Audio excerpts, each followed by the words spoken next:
This presentation will describe the evolution of recruitment strategies during the dot-com and housing market bubble through an assessment of eBay and Starbucks. Human resource management evolution through the birth and growth of America has been extremely dramatic in the last 20 to 30 years. Around the turn of the century, we began to see new, fast-growing companies seek out fresh and new ways to recruit and retain the most talented employees.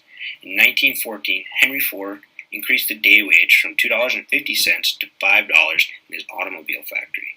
When word got out, thousands of applicants came from all over the nation to work in the factory. The applicants would line up and be interviewed and have their papers stamped. The lucky ones would get hired, and the others would look for work elsewhere. For generations, this is how recruiting worked at most companies. Companies would put out the word, and people would flock to the gates. With this style, the companies had all the power in the selection, and employees had very little power. Around the turn of the century, we began to see a shift in power towards talented employees. As the economy expanded and had come up of the dot-com bubble, companies were absorbing all the talent in the workforce, and old techniques of hiring were not getting companies the employees they wanted and in the quantity needed. This was also during a time of economic growth where demand for talented employees was high. During this time, we began to see companies host a variety of new hiring tactics to find and hire the most talented employees to help their company grow and thrive. Through this presentation, I evaluate the research supporting how certain highs and lows of the economy during the dot-com era and the housing market crash evolved human resource strategies in America. Author at Investopedia, Adam Haynes, explains the dot-com bubble as a rapid rise in the U.S. tech stock equity valuation fueled by investment into internet-based companies in the late 1990s. Investors poured money into these stocks because of the new internet fad in hopes they would turn a profit. Up until 2001, the tech sector dominated the market and fueled growth for the companies like Cisco, eBay, and Oracle. The 1990 to 91 recession was followed by 9 consecutive years of economic expansion and a movement in hiring practices. This time resulted in a year-to-year decrease in unemployment from 7.5% in 1992 to 4.0% in 2000, the lowest reading of that statistic in 30 years. In an article breaking down research on how startup companies were hiring during the dot-com bubble, Elliot Volkman explains that research shows a shift from an autocratic hiring style to a commitment and star hiring style. The autocratic hiring style of you work and you get paid was being used for close to a century and began to evolve into the commitment hiring style of I want to build the kind of company where people only leave when they retire, and the star hiring style of we recruit only the top talent, pay them top wages, and give them the resources and autonomy they need to do their job. Startups during the dot-com bubble using the commitment and star hiring styles were more prone to succeed in the increasing competitive tech market, while companies still using the autocratic hiring style were almost a sure failure. Commitment and star hiring styles were used by startup companies that made it out of the dot-com bubble and continue to thrive today. This supports the theory that the massive growth and demand for top talent during the dot-com bubble helped evolve hiring practices in the United States. eBay was a tech startup company during the dot-com bubble that helped lead the evolution of hiring practice in the United States. As most of us know, eBay is a site dedicated to bringing buyers and sellers together in an open and honest marketplace. eBay got its start in 1995, and by 1996 had been the middleman for over $7.2 million worth of goods sold. Between 1996 and 1998, eBay hired their first president, Jeff Skoll, and CEO, Meg Whitman. By this time, eBay had over 30 employees, and in September of 1998, the company went public. These two extraordinary individuals were focused on maintaining the exponential growth the company was experiencing and not reacting to their competitors. By sticking to their basic recruiting and executive strategies, eBay pumped talent in at all levels to help their company constantly innovate, merge with new businesses, and survive and thrive through the dot-com bubble. In the early 1990s, companies started to realize they didn't have enough talented managers in their ranks to pursue all the opportunities and challenges they wanted to. Furthermore, their talent was leaving to new startup companies. The war for talent co-authored by Beth Axelrod, the HR vice president at eBay, explains that by the end of the decade, promoting exclusively from within, the cultural model that existed since the beginning of the Industrial Revolution was disappearing. eBay was a large advocate of always searching for new and fresh talent.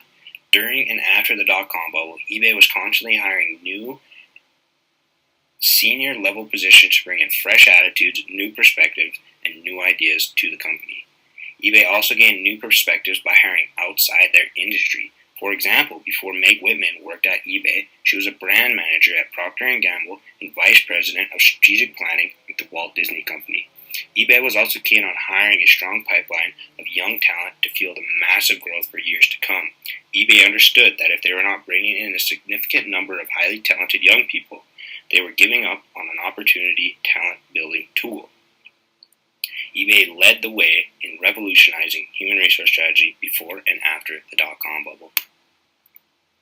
After the dot-com bubble burst in 2001, the Silicon Valley and tech industry all over the nation experienced a dramatic change in the labor market. From 2001 to 2008, the Silicon Valley high-tech employment fell by 85,000 jobs, and unemployment in the Santa Clara County jumped up to 7%. Also considering a brutal hit to the homeland with the events of 9/11 and the massive layoffs in Silicon Valley, unemployment grew to 6% in the U.S. by 2002. Fortunately, the overall nation was quick to recover, and unemployment shrank to 4.4% in 2006 and hit 5% at the peak of the housing market bubble in December of 2007. Unfortunately, we were once again entering a recession in which unemployment peaked in 2009 at 9.9%, the highest it had been since 1982. Silicon Valley's high-tech industries, which created approximately 522,000 jobs for Americans in 2001, fell to 436,000 jobs in 2008. Of this average loss of 85,000 jobs, explained by a regional report of the Silicon Valley of Employment and Wages, the Silicon Valley high-tech industry average wage grew by 36%. This meant the most talented individuals in the industry were kept and paid handsomely to stay, while the less talented individuals were let off. This kept the incentive for innovation and creativity high in the Silicon Valley. This also flooded the market, creating a tight talent market, while also evolving recruiting strategies from the war for talent to the hunt for talent. Companies began venturing into other industries to try to steal talent. Companies during this time were constantly hunting for manager-level talent to capture people when they are ready to make a move. Starbucks led the way for innovation and HR strategies during the economic fluctuations of the Great Recession. As Starbucks continued to grow and thrive during this time, Sandra Porter, HR director of Starbucks, explains in an interview that Starbucks is constantly opening stores with different formats and unique places to create new recruitment opportunities. Starbucks created a new role manager called the Experience Manager. These managers oversaw making sure that employees were creating an experience for themselves from the day they joined to the day they moved on. Their focus was to establish what was important to the employees and find ways to connect with that. Starbucks also focused on developing other employee skills besides the basics of coffee making. If an employee wanted to boost their confidence or communication skills, a partner fund was used to invest resources in developing that employee. Starbucks created core values around hiring entry-level employees that were focused on building relationships with customers and enjoyed connecting. With this foundation of human connection, employees easily developed other efficient employee characteristics. Furthermore, they wanted employees who had a sense of passion with something. In interviews, managers focused talking about subjects that candidates were passionate about. To fill their ranks with passionate, caring employees, Starbucks used a variety of programs such as Action for Employment and Partners in Hope. These programs helped job seekers from disadvantaged life circumstances, mothers who wanted to find work, long-term unemployed find work, and supported people coming out of care. They provided their employees with a sense of security by helping develop them as workers and individuals. This created a company image that attracted a talented, diverse workforce. In conclusion, economic fluctuations of the dot-com bubble and the Great Recession had a major impact on how small and large companies hired in the United States. Old recruiting strategies were failing to produce top talent, and companies like eBay and Starbucks noticed this. To constantly innovate and grow, these companies focus on attaining the highest talent in the country wherever and however they could find it. During these time periods, we saw a move from an autocratic hiring style to commitment and star hiring style. eBay pumped talent in at all levels, saw talent from different industries, and diversified their board. Starbucks created an experience for their employees that made people want to work for them. They also used a variety of system programs to appeal to a diverse, talented workforce. This created a positive company image that brought in talented and motivated